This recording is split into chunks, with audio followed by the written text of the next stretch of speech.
la vraie source. Nous lisons Jean chapitre 4, verset 10 au verset 13. L'évangile selon Jean chapitre 4, verset 10 au verset 13. Il est écrit, Jésus lui répondit, si tu connaissais le don de Dieu, et qui est celui qui te dit, donne-moi à boire, tu lui aurais toi-même demandé à boire, et il t'aurait donné de l'eau vive. Seigneur, lui dit la femme, tu n'as rien pour puiser. Et le puits est profond. D'où aurais-tu donc cette eau vive? Est-il plus grand que notre père Jacob,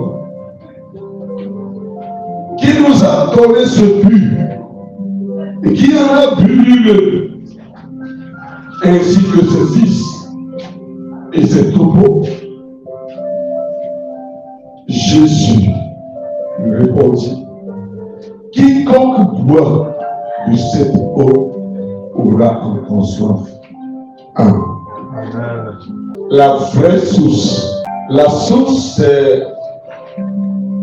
le lieu qui pourvoit. Ou c'est celui qui pourvoit. Celui qui ou ce qui pourvoit. C'est-à-dire ce qui ou celui par qui une chose vient à l'existence pour être utilisée, pour être utile. Et il est question ici de deux puits dans notre texte. Le mot puits en grec veut dire source. Dans les langues bibliques, c'est-à-dire l'hébreu, l'araméen et le grec, quand on parle du puits, il est question de la source. Comme il dit, nous avons le puits de Jacob et un puits dont Jésus parle. L'évangile de Jean est un livre qui présente la comparaison. Jean chapitre 1 présente Jésus est plus que Jean-Baptiste. Jean chapitre 2 présente Jésus est plus que le temple de Jérusalem. Jean chapitre 3 présente Jésus qui est plus que le serpent terrestre que Moïse a élevé dans le désert. Et Jean chapitre 4 présente Jésus qui est plus que Jacob. Jean sait que Jésus est plus que Moïse. Voilà comment Jean a écrit son évangile. Et si Jésus est plus que Jacob, alors le puits de Jésus doit être plus que le puits de Jacob. L'histoire de la femme samaritaine est connue de tout petit. Une femme mariée de 5 hommes à des époques différentes. Ça veut dire que ce n'est pas une femme adultère, mais c'est une femme que la vie n'a pas souri pour ce qui concerne le mariage. Et qui a soif et qui a besoin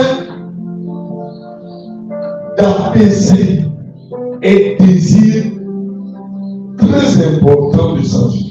Son problème, c'est qu'il est un Samaritain. Il est une Samaritaine, c'est-à-dire la métisse de l'étranger et le sang d'Israël qui est le royaume du Nord. Les Samaritains ne sont pas des Juifs 100%. Les Samaritains ne sont pas des étrangers 100%. C'est un métissage. L'étranger qui vient s'installer sur la terre de Samarie après la déportation assyrienne. Donc, il revendique Jacob comme père et les Juifs, c'est-à-dire ceux du royaume de Juda, les voient comme des étrangers. Ce qui fait que 1000 ans après, les Juifs n'arrivent pas à les recevoir les accepter. Et lorsque les enfants d'Israël sont revenus de la captivité babylonienne, ce sont les Samaritains qui les empêchaient de bâtir le temple et de construire les murs en ruine. Et en toutes choses, les Samaritains courent que Jacob est légalement leur père. Il nous est dit dans le verset 12 que Jacob a creusé un puits pour ses enfants. Et si le puits veut dire la source, ça veut dire que Jacob a donné une source pour ses enfants. Il est dit qu'il nous a donné, il a fait don d'une source, le don de source. Qu'il nous a donné ce puits, qui nous a fait don d'une source, d'un lieu qui nous pourvoit. Et que lui-même en a pu, ainsi que ses fils et ses troupeaux. Donc, qui sont les troupeaux de Jacob? Dans l'ancienne alliance, dans l'ancien testament, Jacob était un berger. Et il avait 12 fils. Et il avait un troupeau de brebis. Le troupeau de brebis que ses enfants sont appelés Apelgol.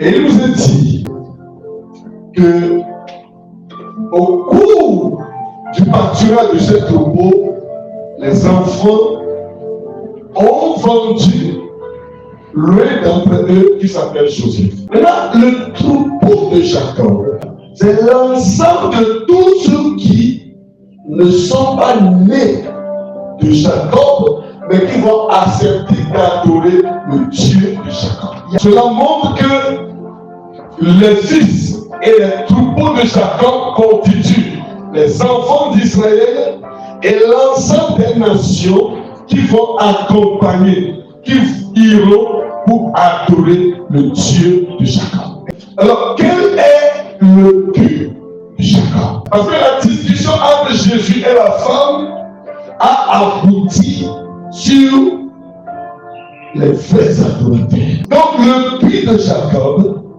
c'est l'adoration qui intervient dans le monde à travers lui. La manière d'adorer Dieu que Jacob a enseigné à ses 12 enfants.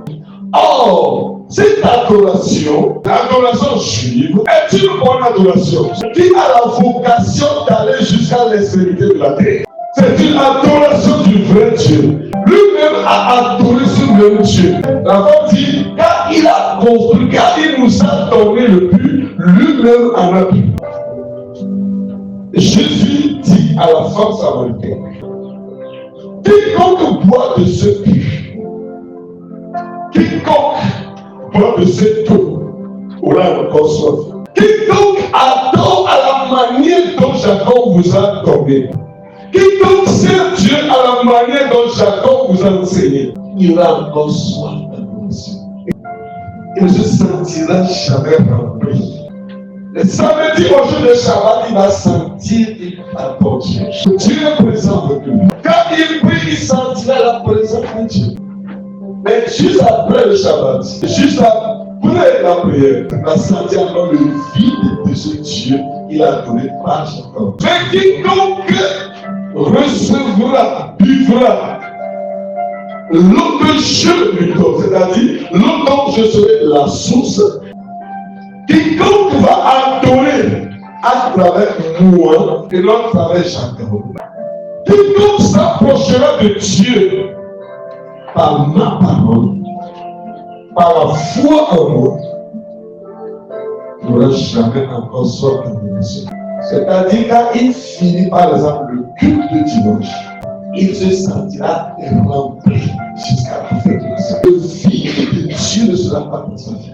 Le vide de sa pensée de Dieu ne sera pas dans sa vie. Car quiconque passe par moi pour entrer dans la face de Dieu, il peut entrer, il peut sortir.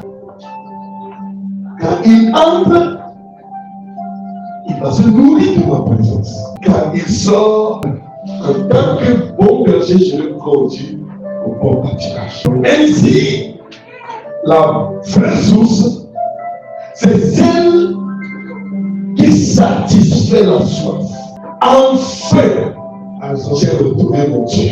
Enfin, mon cœur est apaisé. Quelle est la source qui découvre l'eau de l'adoration? Quelle est la source par laquelle tu sais comme Dieu? Jacob a bu de cette eau, mais il est mort. Jacob a bu de cette eau, mais aujourd'hui il n'existe pas. J'ai dit qu'il me soit permis, au jour de Pentecôte, qu'il me soit permis de vous rappeler que David est mort et son tombeau est au milieu de vous. Ça veut dire que l'adoration dont Jacob a été la source, le point de départ pour le peuple d'Israël jusqu'au monde entier est bon, sauf que il n'est pas perpétuel, éternel. Maintenant, c'est à travers le fils de Jacob, Mashiach, le Messie, le Christ. C'est lui qui va inaugurer un nouveau puits, une nouvelle source. Une nouvelle source. Et c'est de là que nous avons reçu l'appel. Nous avons été appelés pour servir à la source du Christ, pour adorer à la source du Christ. Moi, l'eau de vie qui jaillit jusqu'à la vie éternelle, qui provoque la vie éternelle, qui déclenche la vie éternelle, qui est capable de transformer ta vie, de transformer ton histoire. Plusieurs ont fait l'expérience et ils ont témoigné. Maintenant, c'est le moment de ton expérience. Maintenant, c'est le moment de ton témoignage où tu vas donner le Seigneur. Tu vas donner Dieu à travers Jésus. Il est mort, il est enterré, il est ressuscité. Et c'est la vérité. Cela s'est passé comme ça. Pour que moi et toi, nous puissions adorer par la vie. Jacob, ses enfants et ses troupeaux ont adoré pour la vie. Mais nous, nous adorons par la vie. C'est toute la différence. Tu dois adorer, tu dois accepter d'adorer, tu dois accepter de louer Dieu, de glorifier Dieu par la puissance du nom de Jésus. Si nous contemplons tous ces choses que Dieu fait pour nous, nous voyons comment il nous a donné une source d'adoration. Nous ne pouvons que lui dire merci. Nous ne pouvons que lui dire Seigneur merci. Chaque fois quand on se présente à sa présence, nous devons lui dire merci. Nous devons lui dire merci.